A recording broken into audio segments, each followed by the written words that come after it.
प्यारे बच्चों, अज असी साहित्य के रूप नाटक के तत्तां ते चर्चा करांगे। इस तो पहला असी नाटक की अर्थ परिभाषा ते गल करके आ चुके हाँ।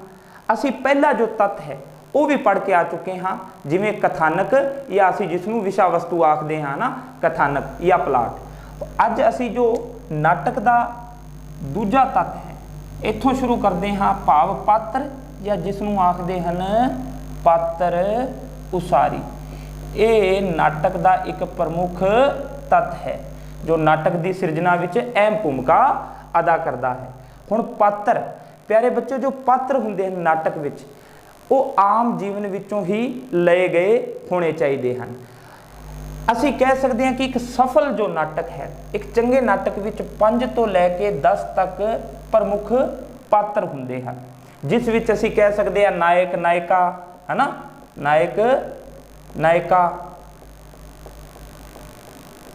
ऐसे प्रकार प्यारे बच्चों, खैर अजकल जो पुरातन समय विच जो नाटक लिखे जाते सी उन्हां विच नायक की भूमिका बड़ी महत्वपूर्ण हुंदी सी, लेकिन अजकल ये कोई जरूरी नहीं है कि केंद्री जो पात्र उसारी की जेकर गल करिए तो नायक ही अहम भूमिका अदा करे। अजकल आधुनिक जो नाटक लिखे जान लग पे हैं उन्हां विच हर एक पात्र, यानी कि जेकर 5-10 पात्र हैं तो हरेक की भूमिका अपने आप विच बड़ी महत्वपूर्ण मनी जाती है। सो ये मन्निया जाता। हुण देखो प्यारे बच्चों, पात्र उसारी की जदों गल आउंदी है, एक चंगा देखो नाटक की सिरजना करदा कौन है, नाटककार। ते एक चंगा नाटककार ਉਹੀ ਮੰਨਿਆ जा सकता है जिसका जीवन का तजर्बा अनुभव विशाल होवे। जिन्ना ही नाटककार का तजर्बा अनुभव विशाल होगा वो उन्ने ही सुचज्जे ढंग नाल पात्र उसारी कर सकता है। हुण पात्र उसारी प्यारे बच्चों किस तरह हो सकती है? देखो, जैसा पात्र होगा पात्र की शख्सियत के अनुसार ही असी कह सकते हाँ कि उसकी बोली, हाव भाव, पहरावा आदि होना चाहिए है। असी कह सकते हाँ कि जैसा पात्र है, पात्र की शख्सियत जैसी दिखाई गई है उस दे अकॉर्डिंग ही उसकी बोली, उसके शब्द, उसका पहरावा आदि होना चाहिए। इस गल का खास ख्याल नाटककार नूं रखना चाहिए। सो प्यारे बच्चों, ये गल हुई पात्र या पात्र उसारी बारे। हुण अगला जो तत्त है, असी तीजे तत्त की गल करते हाँ। साहित्य के रूप नाटक का जो तीजा अहम तत्त है वो असी कहने हाँ वार्तालाप। वार्तालाप, हुण प्यारे बच्चों, जो वार्तालाप कह दो, चाहे असी कह दिए संवाद, है ना, आपसी गलबात। देखो नाटक की जो नाटक की कहानी है वो अगे किवें तुरदी है, वो वार्तालाप नाल ही अगे तुरदी है। गलबात, संवाद, आपस विच पात्र आपस विच उन्हां विच गलबात हुंदी है, इसे तरह ही नाटक अगे तुरदा है। सो ये महत्वपूर्ण तत्त है, असी कह सकते हाँ नाटक का। हुण वार्तालाप विच की विशेष गल्लां दा ख्याल रखना पैंदा है एक नाटककार नूं। नाटककार प्यारे बच्चों वार्तालाप के छोटे छोटे अंश पेश करे तो ज़्यादा चंगा रहता है। वार्तालाप ज़्यादा लंबे, अगर बहुते लंबे वार्तालाप होण तां ओह किते ना किते पाठक नूं या दर्शक नूं अकेवा महसूस कराउंदे हन, उन्हां नूं बोझल जापदे हन। इसलिए जिहड़े वार्तालाप के अंश हुंदे हन प्यारे बच्चों ओह छोटे टुकड़ियां विच होने चाहिए हन, ताकि पाठक नूं या दर्शक नूं समझण विच सौखे रहन, किते ना किते उन्हां दी रुचि बनी रहे। बहुते लंबे, यानी कि ऐ नहीं होना चाहिए कि एक समय विच 2 पात्र बहुत लंबी गलबात कर रहे हैं ते करे ही जा रहे हैं। सो इस प्रकार का ख्याल रखना चाहिए कि छोटे छोटे अंश, है ना।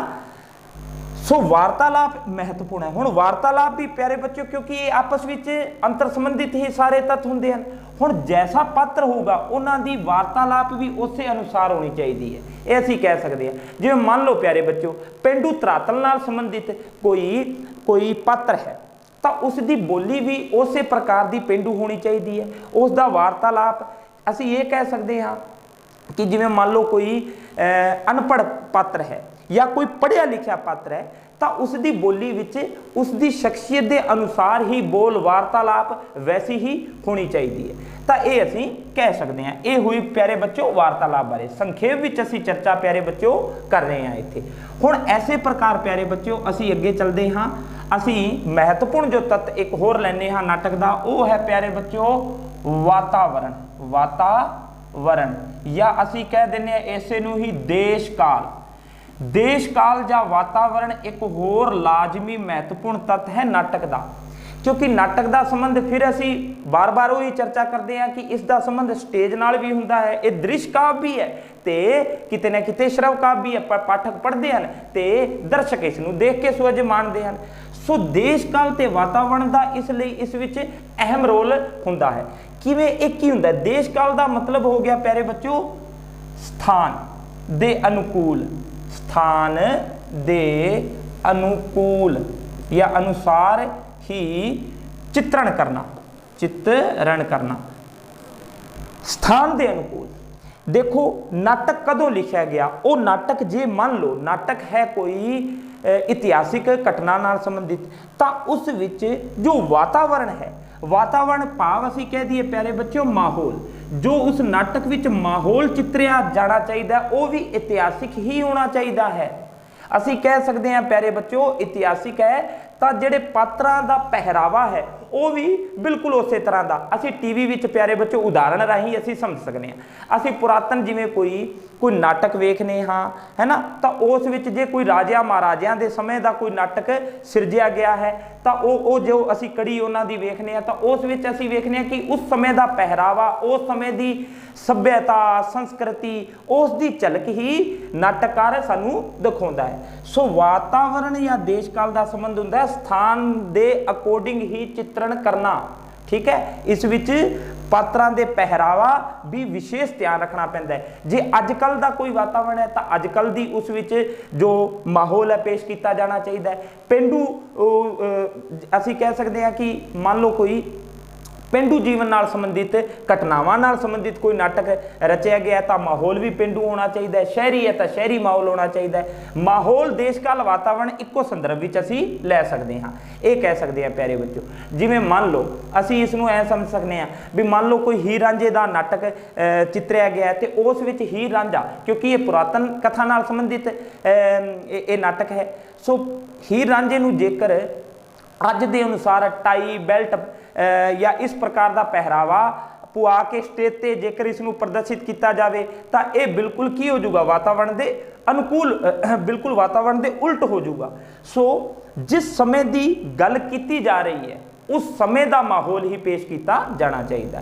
यह हुंदा है प्यारे बच्चों वातावरण या देश काल। ऐसे तरह प्यारे बच्चों अगे असीं कह सकते हाँ हरेक रचना का कोई ना कोई उद्देश हुंदा है, शैली। असीं सब तो पहला प्यारे बच्चों रंगमंच देख लीए, फिर क्योंकि रचना का उद्देश्य सब तो अंत विच असीं गल करांगे। जो साहित्य का रूप है इसका जो नाटक का जो एक होर महत्वपूर्ण तत्व है वो असीं लैंदे आं प्यारे बच्चों रंगमंच नूं। रंगमंच नूं रंगमंच असीं कह सकते हाँ स्टेज। एक चंगा नाटक बेटा उही हुंदा है जिसनूं स्टेज ते जिसनूं रंगमंच ते प्रदर्शित किया जा सके। इस सब तो वड्डी खूबी होनी चाहिए है। ठीक है, क्योंकि ये दो दृश्य काव्य तो है ही, ऐसे करके रंगमंच नाल इसका संबंध हुंदा है। असीं ये भी कहा सी कि एक कसवट्टी है, एक चंगे नाटक रंगमंच एक चंगे नाटक की कसवट्टी है असीं कह सकते हाँ। हुण देखो प्यारे बच्चों रंगमंच का संबंध क्योंकि किस नाल हुंदा है, अभिनय कला नाल हुंदा है। पात्र अपनी एक्टिंग जरिए स्टेज ते नाटक नूं अगे वधाउंदे हन, तोड़दे हन। तां ये अभिनय भी अगे असीं कह सकते हाँ कि रंगमंच ते इन्हां गल्लां दा विशेष ख्याल रखना पैंदा है। कई प्रकार दी एक्टिंग अभिनय कला हुंदी है, जिवें असीं कह सकते हाँ आंगिक। ठीक है प्यारे बच्चों, ऐसे तरह असीं कह सकते हैं वाचिक या असीं कह सकते हैं प्यारे बच्चों सात्विक या असीं कह सकते हैं आहार्य। हुण इन्हां दा थोड़ा थोड़ा असीं इत्थे अर्थ समझ लीए। आंगिक दा भाव जदों प्यारे बच्चों कोई पात्र है वो अंगां राही शरीर के अंगां राही यानी कि कथा वस्तु नूं या अपना जो वो अभिनय या अपनी कला प्रदर्शित कर रहा है शरीर के अंगां राही जदों वो कुछ कहना चाहे, शरीर के अंगां राही जदों वो अपने भाव व्यक्त करता है तो उसनूं असीं आंगिक आखदे हां। वाचिक तो भाव है जदों वाचिक का संबंध ही बोलां नाल हुंदा है।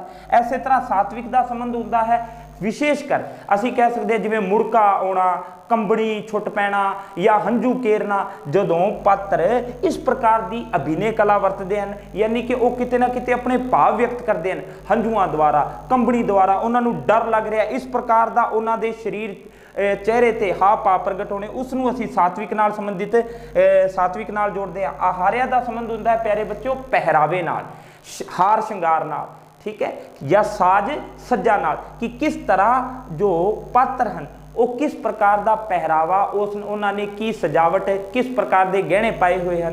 इस तरह प्यारे बच्चों जो रंगमंच है ये तो बहुत ही महत्वपूर्ण है। हुण असी इदों पहला पढ़ के आ चुके सी कि जो पंजाबी साहित्य, पंजाबी नाटक का जो पितामह है वो कौन है, आई.सी. नंदा या ईश्वर चंद्र नंदा। उन्होंने असी पितामह क्यों कहने, ऐसे करके प्यारे बच्चों क्योंकि उन्होंने द्वारा जो लिखे गए नाटक या उन्होंने द्वारा लिखी गई जो इकांकियां हैं वो रंगमंच के अनुकूल हैं, रंगमंच से उन्होंने पेश किया जा सकता है। हुण ये भी ध्यान रखने वाली गल हुंदी है कि एक नाटककार नूं अजिहे नाटक की रचना करनी चाहिए जो रंगमंच के अनुकूल होवे। ऐसी घटना जिसनूं स्टेज ते किसी समाजिक कारण करके, धार्मिक कारण करके या कोई होर कारण करके कुछ घटनावां नूं असीं स्टेज ते प्रदर्शित नहीं कर सकते, ऐसियां घटनावां नूं बयान करना ही नहीं चाहिए। सो रंगमंच के अनुकूल ही नाटक की सिरजना करनी चाहिए है, ऐसियां ही घटनावां नूं जोड़ना चाहिए नाटक विच जिसनूं स्टेज ते प्रदर्शित किया जा सके। इसका ये असीं इस तरह रंगमंच नाल संबंधित गल नूं समझिया है। ऐसे प्रकार प्यारे बच्चों हुण असीं अगे पढ़ते हाँ रंगमंच तो बाद शैली। रंगमंच तो बाद असीं कह सकते हाँ प्यारे बच्चों शैली, शैली या भाषा, इसका की संबंध होया प्यारे बच्चों, इसनूं असीं कह सकते हाँ नाटककार दा दृष्टिकोण ही, दृष्टिकोण ही। एक नाटककार है या कोई भी साहित्यकार है, कोई भी रचना प्यारे बच्चों जो वो करता है, कोई रचना वो लिखता है, उसका अपना एक की हुंदा है, उसका अपना ढंग हुंदा है। ये ढंग ही यानी कि उसकी जो कला है, ढंग है, उसे नूं असीं शैली कहते हैं। भाव इस विचों किस प्रकार की भाषा वरतदा है।